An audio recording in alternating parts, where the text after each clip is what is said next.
Hello everyone. In this video, I'm going to read the chapter 2 of Alice in Wonderland by Lewis Carroll. Chapter 2, The Pool of Tears. Curiouser and curiouser, cried Alice. She was so much surprised that for the moment she quite forgot how to speak good English. Now I'm opening out like the largest telescope that ever was. Goodbye, feet. For when she looked down at her feet, they seemed to be almost out of sight. They were getting so far off. Oh, my poor feral feet, I wonder. Who will put on your shoes and stockings for you now, dears? I'm sure I shan't be able. I shall be a great deal too far off to trouble myself about you. You must manage the best way you can, but I must be kind to them, thought Alice, or perhaps they won't walk the way I want to go. Let me see. I'll give them a new pair of boots every Christmas. And she went on planning to herself how she would manage it.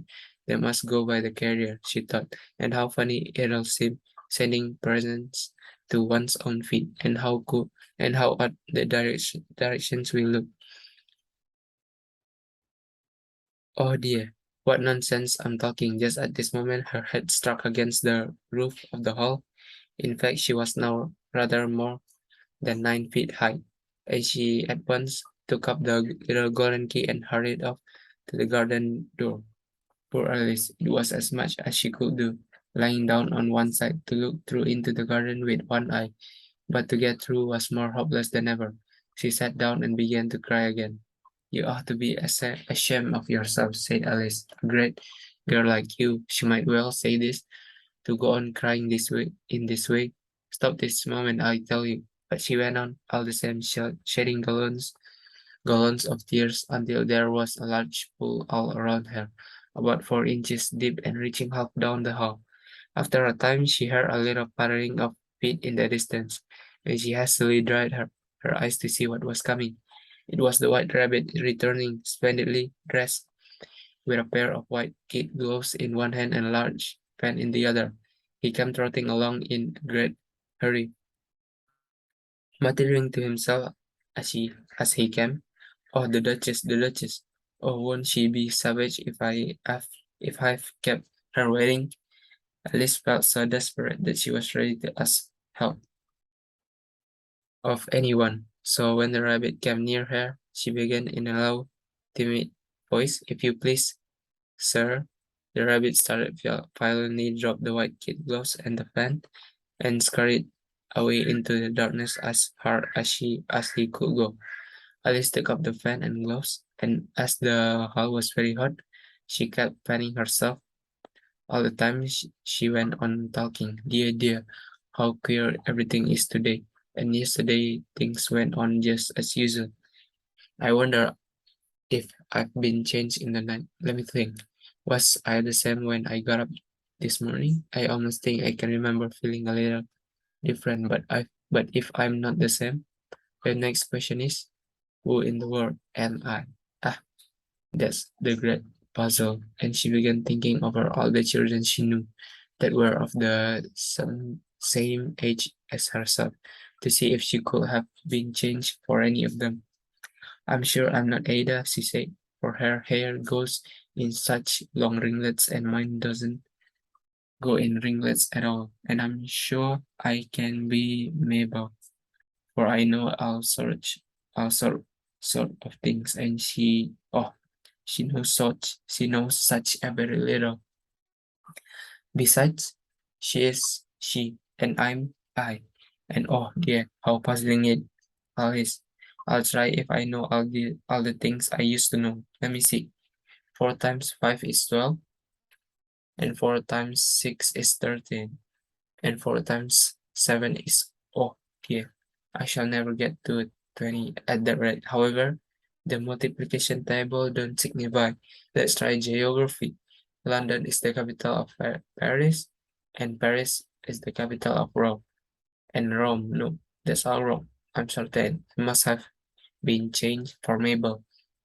I'll try and say, how doth the little, and she crossed her hands on her lap as if she were saying lessons, and began to repeat it, but her voice sounded harsh and strained, and the words did not come the same as they used to do.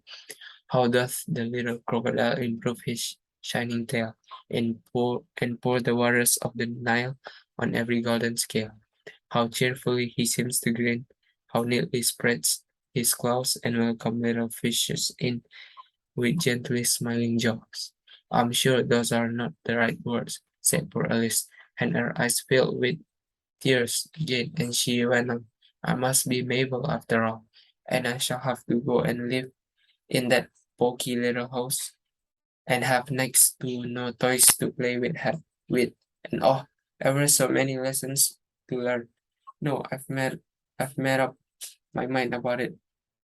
If I'm Mabel, I'll stay down here. It'll be no use their putting their heads down and saying, "Come up again, dear." I shall only look up and say, "Who am I then? Tell me that first, and then if I like being a person, I'll come up. If not, I'll stay down here till I'm somebody else." But oh dear, cried Alice with a sudden burst of tears. I do wish they would put their heads down. I'm so very tired of being all alone here. As she said this, she looked down at her hands and was surprised to see that she had put on one of the rabbit's little white kid gloves while she was talking. How can I have done that? She thought. Must be growing so small again. She got up and went to the table to measure herself by it, and found that as nearly as she could guess, she was now about 2 feet high and was going on shrinking rapidly. She soon found out that the cause of this was the fan she was holding, and she dropped it hastily, just in time to save herself from sinking away altogether. That was a narrow escape, said Alice, a good deal frightened at the sudden change, but very glad to find herself still in existence. And now for the garden, and she ran with all speed back to the little door. But alas, the little door was shut again, and the little golden key was lying on the glass table as before, and things are worse than ever, thought the poor child, for I never was so small as this before, never, and I declare it's too bad that it is. As she said these words, her foot slipped, and in another moment, splash, she was up to her chin in salt water. Her first idea was that she had somehow fallen into the sea, and in that case, I can go back by railway. She said to herself. Alice had been to the seaside once in her life, and had come to the general conclusion that wherever you go to on the English coast, you find a number of bathing machines in the sea, some children digging in the sand with wooden spades, then a row of houses, and behind them a railway station. However, she soon made up that she was in the pool of tears, which she had wept when she was 9 feet high. I wish I hadn't cried so much, said Alice, as she swam about, trying to find her way out. I shall be punished for it now, I suppose, by being drowned in my own tears. That will be a queer thing, to be sure. However, everything is queer today. Just then she heard something splashing about in the pool a little way off, and she swam nearer to make out what it was. At first, she thought it must be a walrus or hippopotamus, but then she remembered how small she was now, and she soon made it out that it was only a mouse that had slipped in like herself. Would it be of any use now, thought Alice, to speak to this mouse? Everything is so out of the way down here that I should think very likely it can talk. At any rate, there is no harm in trying. So she began, "Oh, mouse, do you know the way out of this pool? I am very tired of swimming about here." Oh, mouse, Alice thought this must be the right way of speaking to a mouse. She had never done such a thing before, but she remembered having seen in her brother's Latin grammar a mouse of a mouse to a mouse, oh mouse.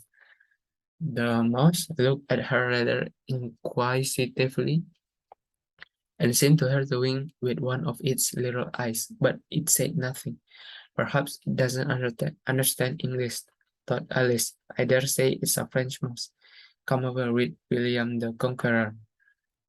For with all her knowledge of history, Alice had no very clear notion how long ago anything had happened, so she began again. Où est ma chatte? Which was the first sentence in her French lesson book. The mouse gave a sudden leap out of the water and seemed to quiver all over with fright.